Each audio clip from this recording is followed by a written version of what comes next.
hari ini sudah menyempatkan hadir pada kegiatan diseminasi budaya positif yang akan disampaikan oleh teman-teman calon guru penggerak Angkatan 9 Kabupaten Wajo. Puji syukur kita panjatkan kehadiran Allah Subhanahu wa Ta'ala karena atas izinnya dan ridhonya sehingga hari ini kita dapat berkumpul bersama. Salam dan sholawat tak lupa kita kirimkan kepada Nabi kita, Nabi besar Muhammad Sallallahu Alaihi Wasallam. Baiklah Bapak Ibu, kami ingin menyampaikan bahwa pada kegiatan pendidikan guru penggerak Angkatan 9 kami memperoleh materi yang salah satunya adalah budaya positif. Nah, pada kesempatan ini sebelum kami memulai diseminasi, kami persilakan kepada Bapak Manit SPD untuk memimpin doa.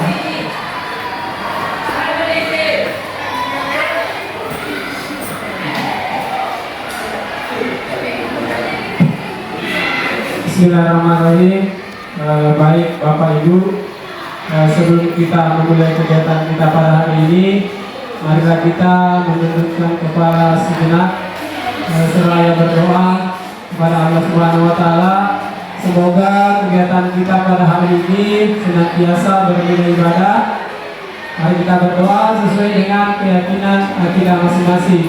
Berdoa dimulai. Amin. Selesai. Terima kasih Bapak Ibu.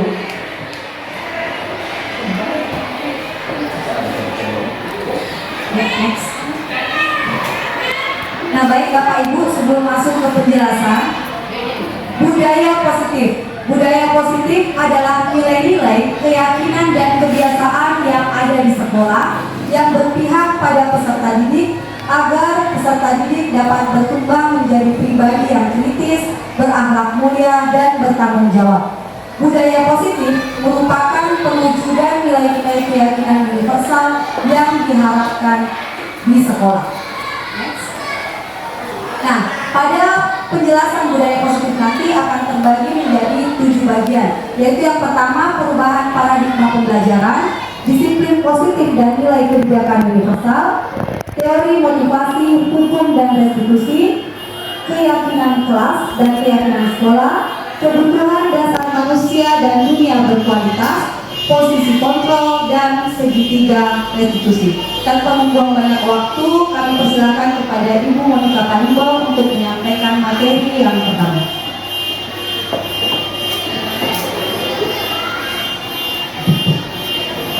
Oke, terima kasih banyak atas kesempatan yang diberikan kepada saya. Pada konsep inti dari budaya positif ini, kita mulai dengan perubahan paradigma pembelajaran. Perubahan paradigma pembelajaran itu sendiri merupakan pembelajaran yang dirancang berdasarkan prinsip pembelajaran berdiferensiasi sehingga peserta didik dapat belajar sesuai kebutuhannya berdasarkan tahap perkembangan untuk mewujudkan profil pelajar Pancasila. Nah, seperti yang kita ketahui bersama bahwa 6 dimensi profil pelajar Pancasila tersebut itu antara lain adalah beriman, bertakwa kepada Tuhan Yang Maha Esa dan berakhlak mulia, berkebinekaan global, bergotong royong, kreatif, bernalar kritis, dan mandiri. Next.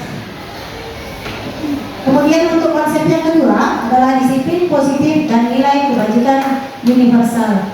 Ada teori kontrol dari Dr. William Glasser pada tahun 1984 menyatakan bahwa setiap perilaku atau perbuatan memiliki tujuan kontrol yang didefinisikan sebagai kemampuan seseorang untuk memilih perilakunya.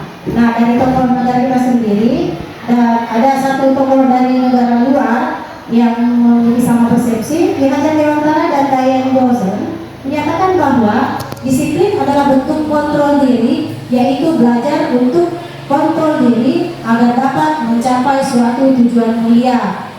Next, berikutnya disiplin positif juga maksudnya bahwa tujuan mulia di sini mengacu pada prinsip-prinsip mulia yang dianut oleh seseorang. Nilai-nilai inilah yang nantinya kita namakan sebagai nilai kebajikan universal.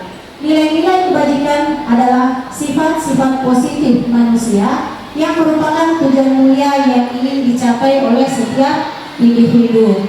Kemudian konsep berikutnya adalah teori motivasi, hukum dan restitusi. Diane Lawson dalam bukunya Restitution School Discipline menyatakan ada 3 motivasi perilaku manusia, yaitu 1, untuk menghindari ketidaknyamanan atau hukuman. Nah, Bapak Ibu, terkadang kita melakukan sesuatu berdasarkan, kita cuma berpegang pada berdasarkan peraturan yang ada. Kita melakukan sesuatu karena kita tidak ingin mendapatkan ketidaknyamanan, seperti misalkan apabila kita melanggar peraturan, kita akan mendapatkan teguran dari atasan kita, atau apabila murid kita melakukan suatu kesalahan, dia tidak nyaman, dia akan mendapatkan teguran dari gurunya, sehingga teguran itu menghasilkan ketidaknyamanan dalam hati. Kemudian hukuman. Terkadang apabila kita melanggar peraturan atau siswa kita melanggar peraturan, mereka cuma menghindari yang namanya hukuman, tapi bukan karena kesadaran sendiri. Nah, inilah yang kita maksud dengan dinyatakan sebagai motivasi eksternal atau motivasi dorongan dari luar. Kemudian yang kedua, untuk mendapatkan penghargaan atau imbalan dari orang lain. Terkadang juga kita sebagai manusia yang melakukan sesuatu agar kita mendapatkan pujian atau penghargaan dari orang lain, apalagi kalau yang dinamakan imbalan. Dengan usaha apapun kita akan melakukan sesuatu itu karena ingin mendapatkan imbalan. Nah, ini juga termasuk dalam dorongan ekstrinsik atau yang dari luar. Namun selama ini dorongan ekstrinsik ini tidak akan pernah bertahan lama apabila tekanan, peraturan atau hadiah atau penghargaan ini sudah tidak ada, maka apa yang kita lakukan juga berhenti. Nah, di sini kita masuk pada yang ketiga, untuk menjadi orang yang mereka inginkan dan menghargai diri sendiri dengan nilai-nilai yang mereka percaya. Nah, di sini yang poin ketiga kita bisa jadikan sebagai unsur intrinsik atau internal kita.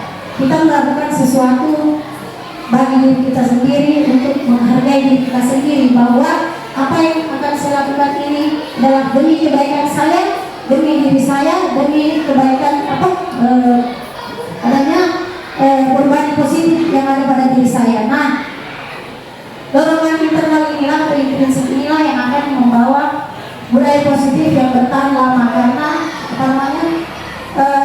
pada saat selama perasaan kita itu ada bahwa ingin berubah ke arah positif, maka kita akan melakukan budaya positif atau sesuatu yang akan terus berjalan bertahan hingga lama. Kemudian hukuman bersifat tidak rencana atau tiba-tiba. Anak atau murid tidak tahu apa yang akan terjadi, hukuman apa yang akan saya dapatkan nantinya.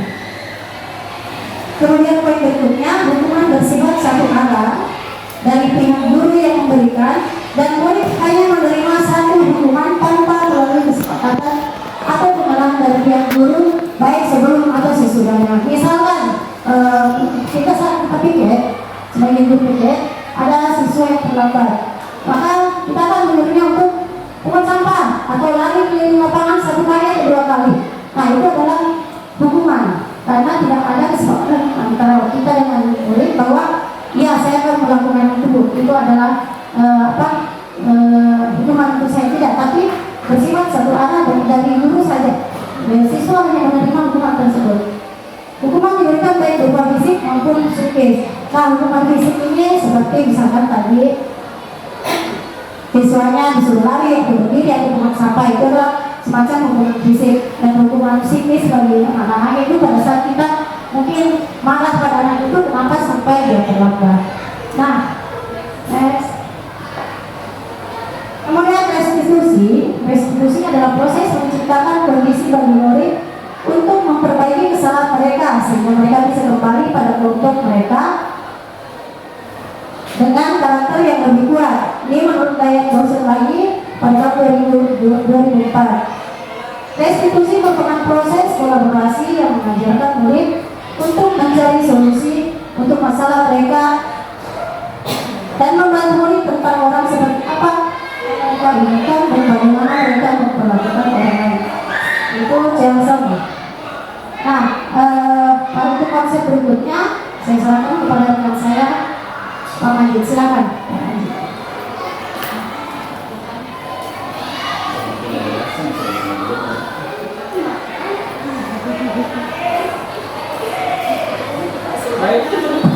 Baik Bapak Ibu, selanjutnya kita masuk ke keyakinan sekolah atau keyakinan kelas. Saya jelaskan terlebih dahulu, keyakinan kelas itu adalah nilai-nilai kebajikan universal yang telah disepakati secara tersirat dan tersurat, lepas dari adanya latar belakang suku, negara, bahasa maupun agama. Kemudian pembentukan keyakinan sekolah atau kelas yang pertama yaitu keyakinan kelas bersifat lebih abstrak daripada peraturan yang lebih rinci dan konkret. Kemudian yang kedua, keyakinan kelas berupa pernyataan-pernyataan universal. Selanjutnya yang ketiga, pernyataan keyakinan kelas dibuat senantiasa dalam bentuk kalimat positif. Lanjut, keyakinan kelas hendaknya tidak terlalu banyak sehingga mudah diingat dan dipahami oleh seluruh warga kelas. Kemudian keyakinan kelas sebaiknya sesuatu yang dapat diterapkan di lingkungan tersebut. Ya. Kemudian yang selanjutnya, semua warga kelas hendaknya ikut berkontribusi dalam pembuatan keyakinan kelas lewat kegiatan surat pendapat. Jadi semua warga yang ada di dalam kelas itu harus berpartisipasi. Kemudian selanjutnya, bersedia meninjau kembali keyakinan kelas dari waktu ke waktu. Jadi ini akan selalu berubah. Kemudian selanjutnya, prosedur pembentukan keyakinan kelas. Jadi yang pertama itu mempersilahkan warga sekolah atau murid-murid sekolah atau kelas untuk bersuara pendapat tentang peraturan yang perlu disepakati di sekolah atau di kelas. Selanjutnya, mencatat semua masukan-masukan para murid atau warga sekolah di papan tulis atau kertas besar di mana semua anggota melihat hasil curah pendapat. Selanjutnya, kemudian disusunlah keyakinan kelas sesuai dengan prosedur pembentukan keyakinan sekolah atau kelas. Kemudian berganti dengan kalimat-kalimat dalam bentuk negatif menjadi positif. Selanjutnya contoh. Ini contoh kalimat negatif: jangan berlari di kelas atau koridor. Jadi kalimat positifnya berjalanlah di kelas atau koridor. Lanjut, tinjau kembali daftar curah pendapat yang sudah dicatat. Kemudian meninjau ulang keyakinan sekolah atau kelas secara bersama-sama. Jadi harus ada selalu kolaborasi. Selanjutnya, setelah keyakinan sekolah atau kelas dibuat, maka semua warga kelas dipersilakan meninjau ulang dan menyetujuinya dengan menandatangani keyakinan sekolah atau keyakinan kelas tersebut. Dan nanti ada tanda tangan. Jadi ketika nanti ada pelanggaran, dikembalikan kepada siswa keyakinan kelas apa yang dilanggar. Jadi nanti dia akan menemukan sendiri ketika ada ketika ada persoalan atau masalah yang dilakukan di lingkungan sekolah atau di dalam kelasnya. Lanjut. Kemudian ini kebutuhan dasar manusia dan dunia berkualitas. Jadi yang pertama itu bertahan hidup. Selanjutnya penguasaan. Lanjut, kasih sayang dan rasa diterima, kesenangan dan kebebasan. Kita jelaskan satu-satu. Yang pertama bertahan hidup. Jadi ini adalah kebutuhan dasar manusia. Yang pertama merupakan kebutuhan bersifat psikologis untuk bertahan hidup. Misalnya kesehatan, tempat tinggal, rumah, dan kesehatan. Selanjutnya kasih sayang dan rasa diterima. Kebutuhan akan kasih sayang dan rasa diterima, bahasa Inggrisnya itu love and belonging, termasuk dalam kebutuhan psikologis. Jadi pada umumnya anak-anak yang membutuhkan kasih sayang dan rasa diterima yang tinggi ini disukai dan diterima oleh lingkungannya dengan baik. Lanjut, kebebasan atau freedom. Anak-anak dengan kebutuhan kebebasan atau freedom yang tinggi menginginkan pilihan. Mereka perlu banyak bergerak, menyukai hal-hal yang baru dan menarik, dan suka mencoba-coba. Anak akan merasa mampu mengekspresikan diri secara mandiri, tidak tergantung pada orang lain, dan tidak mudah terpengaruh oleh orang lain. Lanjut, kesenangan. Kebutuhan akan kesenangan atau fun adalah kebutuhan untuk mencari kesenangan, bermain dan tertawa. Kebetulan ini muncul sejak ini, kemudian terus berkembang hingga dewasa.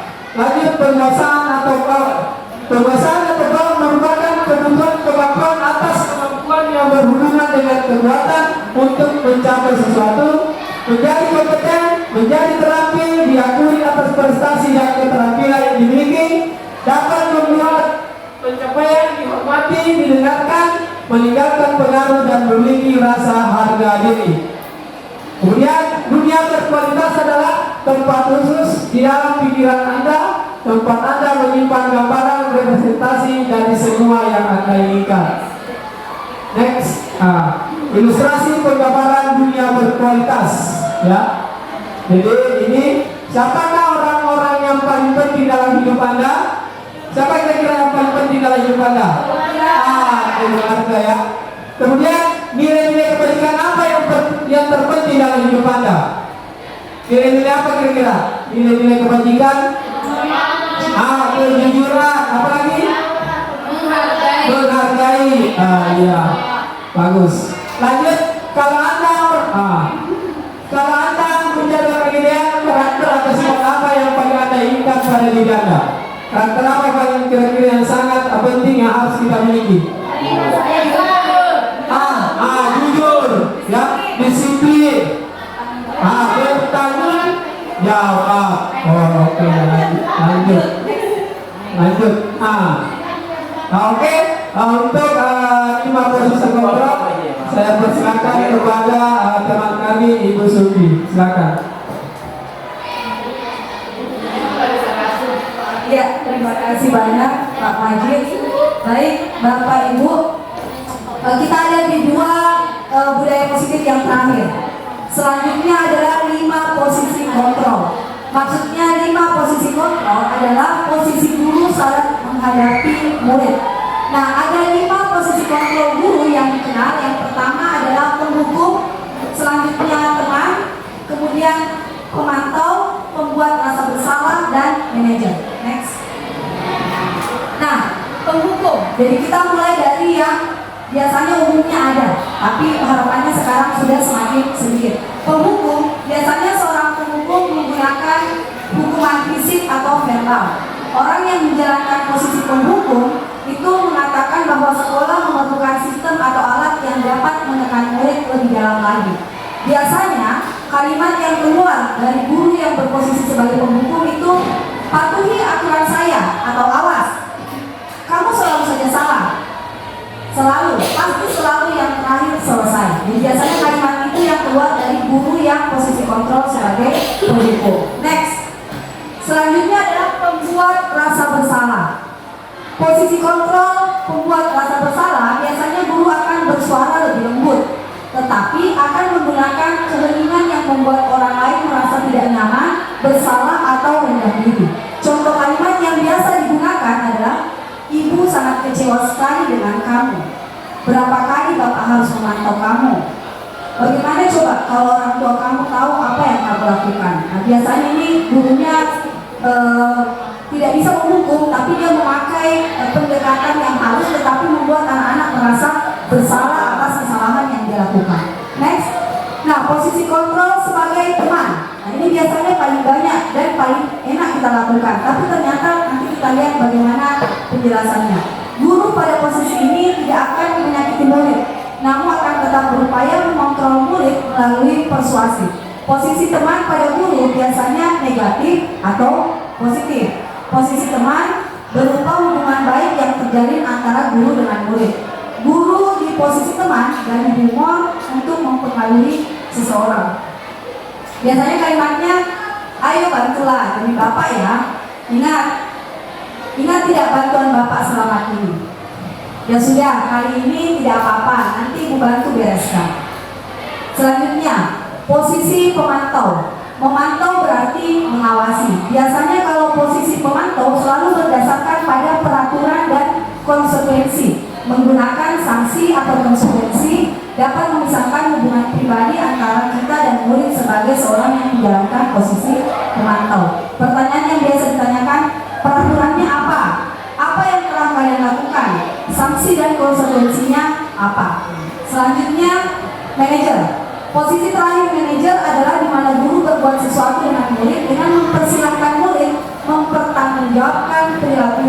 mendukung murid agar dapat menemukan solusi atau permasalahannya sendiri. Contoh kalimat yang biasa digunakan, apa yang kita yakini? Apakah kamu meyakininya? Jika kamu meyakininya, apa kamu bisa memperbaikinya? Jika kamu memperbaiki ini, hal ini menunjukkan apa tentang dirimu? Jadi dari semua posisi kontrol ini, ternyata yang paling sangat diharapkan dari kita seorang guru adalah posisi kontrol manajer. Nah, kalau posisi kontrol penghukum dan pemberi rasa bersalah itu nanti hasilnya anak-anak akan tetap melakukan kesalahan karena dia memperbaiki diri hanya karena takut kepada guru. Selanjutnya kita masuk kepada budaya positif yang terakhir, yaitu segitiga restitusi. Next. Apa itu segitiga restitusi?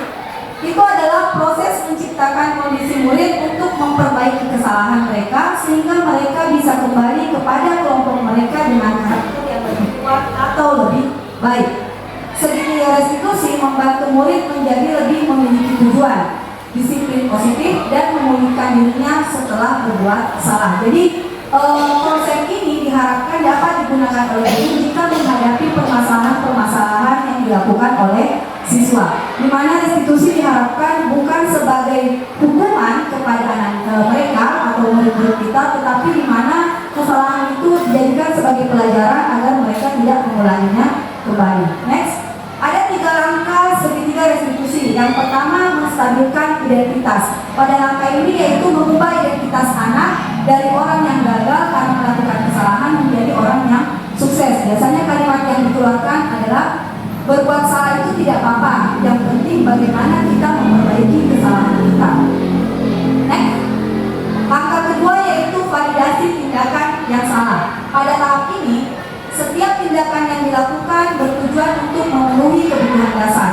Dengan memahami kebutuhan dasar apa yang mendasari sebuah tindakan, kita akan bisa menemukan cara paling efektif untuk memenuhi kebutuhan tersebut. Biasanya kita akan bertanya, kamu pasti punya alasan mengapa melakukan itu atau mengapa melakukan kesalahan tersebut. Selanjutnya, langkah yang terakhir, menanyakan keyakinan.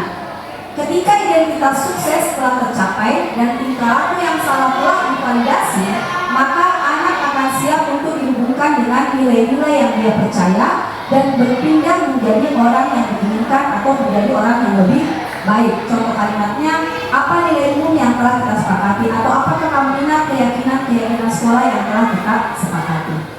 Next.